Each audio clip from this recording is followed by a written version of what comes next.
Falla Infantil Sant Antoni de la Mar de Cullera. Artista Eric Martínez. Lema: Passeig per un món fantàstic. Un unicorn majestuós va donant una volta per dins d'un bosc fantàstic ple de sorpreses i perills.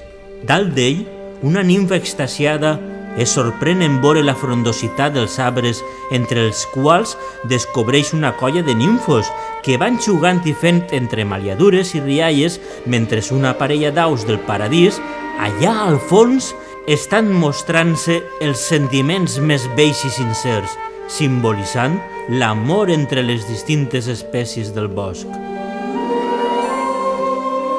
Sorprèn l'escena del poblat de gnomos que viuen dins dels bolets del bosc i en el que tenen tot el necessari per a viure igual que els humans: molí de gra, caiguda d'aigua, estenedor de roba, cadires, taules, escales...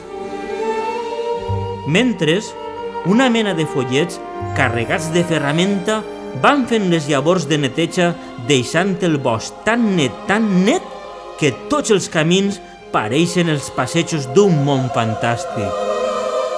Un gran arbre humanitzat és l'encarregat d'advertir dels perills del bosc a totes les criatures que l'habiten i en especial del perill de les plantes carnívores i dels humans.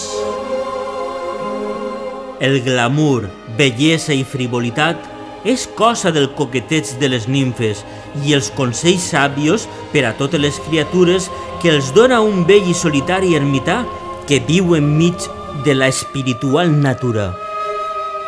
L'amor i consells de pares gnomos a fills es desprèn de les seues converses mentre caminen junt a l'estany cristal·lí d'eixe món fantàstic que tots somiem i que en algun lloc de la nostra imaginació és una realitat.